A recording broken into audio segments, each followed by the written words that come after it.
Stock up na ano, isa center stand ng Honda Click. Ayan, bumalog. Paano ba gawin to? Ito mga boss kung paano tanggalin yung ano, center stand.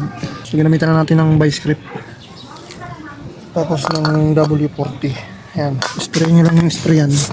May sobrang kalawang na. Hindi siya basta-basta matatanggal na hugot-hugot lang.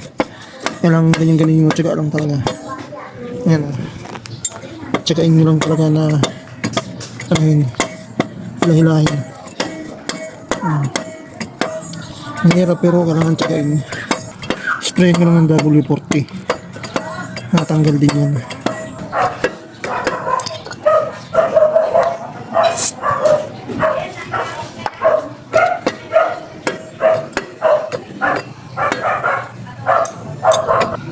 Ayan, tanggal na. Huh?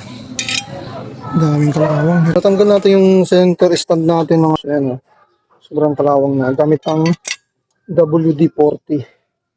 Alright, napaka-bisa nito sa kalawang talaga. Hirap na ito kanyang tanggalin. Kapag sadya, ano kasi nagpagawa niyan sa motor shop, tatanggalin pa yung gulong mo para lang tanggalin to. So hindi na kailangan, pwede naman naka-side stand lang siya. Natatanggal na siya. Nalagay na natin yung ano, center stand. Ayan. Siyempre, nalagyan natin ng lubricant. Ang gagamitin natin itong multipurpose ng Caltex. Grasa or grease. Right, binili natin to. So, murang-mura lang yan. Kung bibili ka sa motor shop, napakamahal. Kasi sa motor shop yata 25 pesos yung ano nasa sachet. So ito, nasa 100 plus lang yun. Matagal natin gagamitin yun. So, umpisa na natin lagyan.